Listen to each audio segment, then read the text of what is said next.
beautiful. It looks like you're enjoying yourself. Oh, yeah, that looks like you're enjoying.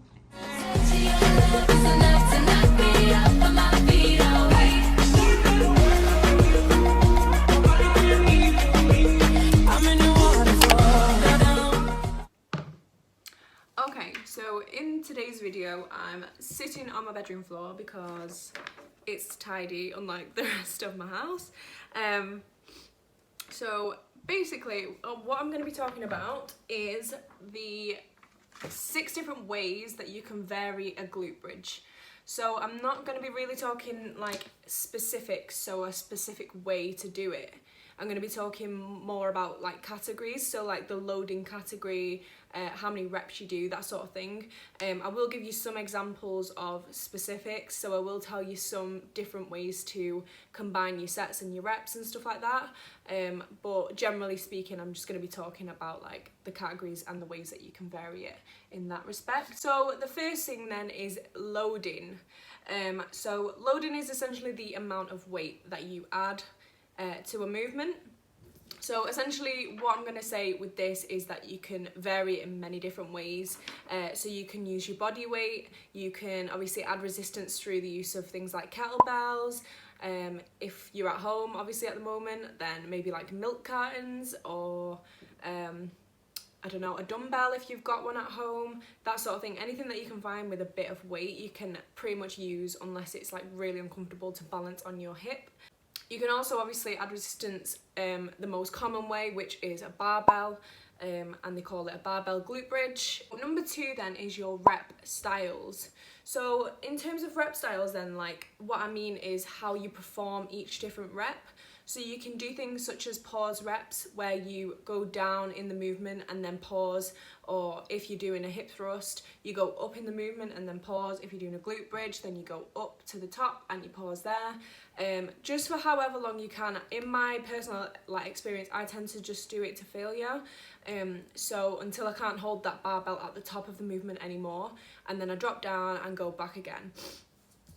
So you can just count. You can either set yourself a number of seconds that you're going to hold the movement for, so you can say, right, I'm going to do each rep for 3 seconds at the top and then go down. You can say 5 seconds, you can say 10 seconds. It depends on the weight that you're using. If you're using a really heavy weight, then you're obviously going to use a lower amount of time at the top of the rep, because that's going to be more difficult for you. But if you're using a lighter weight, then you can obviously hold for a lot longer and still feel that same burn. So you can also do things like speed reps, which is obviously where you go down and up in the movement really, really quickly. This helps, but a lot of people don't like these just because it can be kind of difficult in a glute bridge to actually feel the burn if you are doing it so fast. You have to just remember that mind-muscle connection in this style of rep, because it is easy to forget at the top of the movement to obviously tense your glutes, and as well to keep that tension on the way down. So just bear that in mind if you are going to do the quick pace reps. So another variation of a rep style then, you can do a eccentric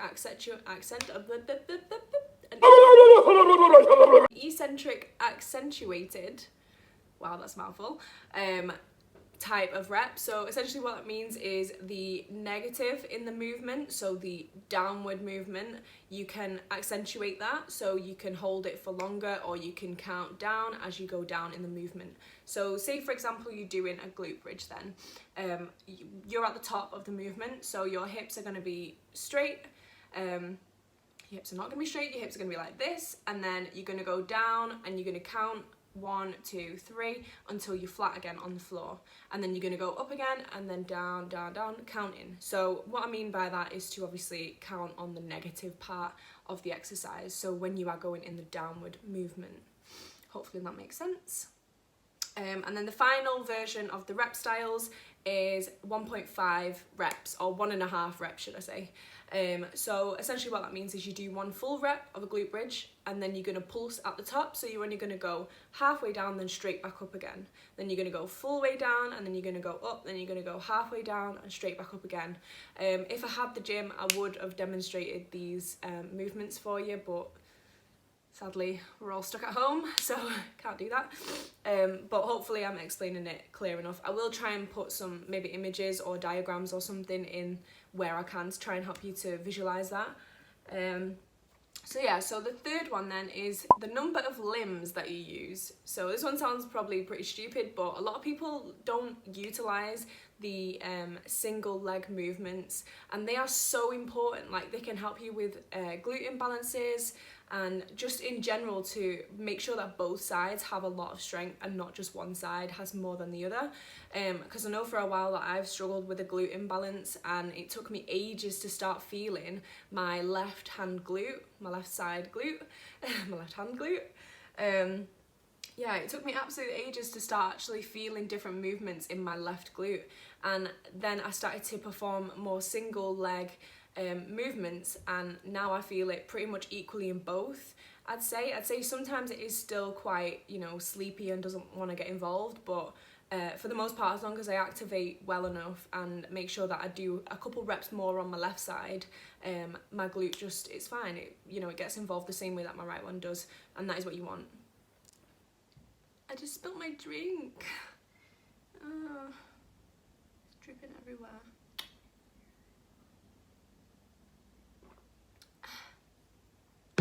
Okay, so yeah, so you can basically either do obviously single leg, you can do both legs, or you can alternate them between reps. I think it's a pretty important one. Like, you might not think, oh wow, that's such a huge difference, but at the end of the day, like, so many people don't use single leg movements, like single leg RDLs and stuff like that, and they are so important because like glute imbalances are so common. So yeah, that's number 3 anyway, the number of limbs. Number 4 is pelvic action. So it's a bit sciencey, the words are a little bit big here, but I will put some pictures on the screen so you know what I'm describing. So essentially the first type of pelvic action then that I'm going to describe is the stable neutral pelvic. So pelvis, should I say. Your body is going to go straight up, straight down into the hip thrust. The next one is the posterior pelvic tilt action, which essentially you keep the top like third of your torso completely still on the box or the bench, whatever you're using, and you will only scoop up your pelvis.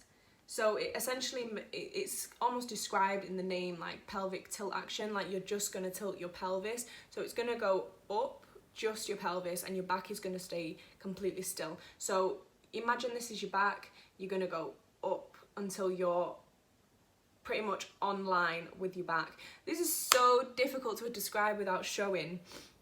Like I say, I will try and get some pictures for that because I just completely butchered that explanation, and I know I've probably just confused you to fuck. So yeah, bear with. It is very, very useful, this one. Essentially, I prefer the posterior pelvic tilt just because I feel more tension in my glutes when I use that one. A lot of the time when you're doing the stable neutral position, it can tend to fall on your back a bit more, and you kind of forget to use your glutes as much as what you do in the pelvic tilt action.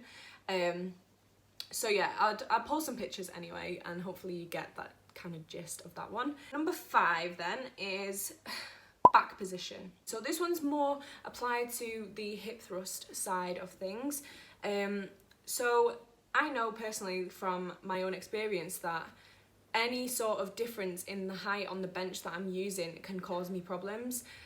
Obviously, sometimes you can get less range of motion, you might not be able to reach the floor, you might be too close to the floor and therefore you can't get as much range of motion as you would if you was at a higher level. It's just, there's a lot of different ways that it can impact the movement. It might not feel super, super different, but at the end of the day, it's what is really happening in those muscles that is important. The main thing is that you feel your glutes burning. Like, if you're not feeling them burn, then something is going wrong. And I tend to find that when my bench is too high or too low, that I don't actually feel it in my glutes very much. Obviously, you're still gonna feel it because of the movement itself, but I don't feel it as much as I would when I've got that height just perfect. So I've found something at my gym that is the perfect height. And essentially what you want to get it as so there's a thing called your scapulae or your scapulae or whatever you want to call it. Don't criticize me for the way that I say it. I'll post a picture of what I'm talking about right now, and you want the bench to fall just underneath your scapulae. Either that, or you can move it to the middle of your back, and then that will allow you to do the posterior pelvic tilt action a little bit easier, because then if your back is higher up on the bench, you can scoop up more. I'd say it's pretty essential to change your back position on the bench. Varying these small different things is going to help you to feel like such a difference in your glute bridge or your hip thrust. It's so important to constantly be introducing change, because as you know, your body adjusts, it adapts, it's so clever, and if you don't start to change things up even slightly, then, you know, at the end of the day, it's not really going to make much of a difference to you anymore. So the final thing then, number 6, is the foot elevation. So this one is another pretty simple one, but so essential because it makes the world of a difference. So obviously you can either have your feet on the floor, you can turn them out, you can keep them straight. It depends whatever you feel comfortable with, whatever you feel your glutes more with. Just trial and error, test these things out and find what suits you best. And also you can use a box or a step or a bench, whatever you want, and elevate your feet. So this is also an opportunity then for you to incorporate single leg movements. If you've got the bench or the box there, you can always do the single leg movements. And combining a lot of these different things together will help you so much. And also like things like resistance bands will help if you're doing glute bridges and whatnot. You can use resistance bands to place more resistance on yourself at once, and obviously you're going to feel more of a burn, there's going to be more metabolic stress, and therefore more muscle growth. So okay, so that is the end of the video then. Hopefully you learned something from this. If you did, please make sure to subscribe and give it a thumbs up, and also I'll leave my Instagram in the description if you're interested in following me on that, and I will see you in the next video.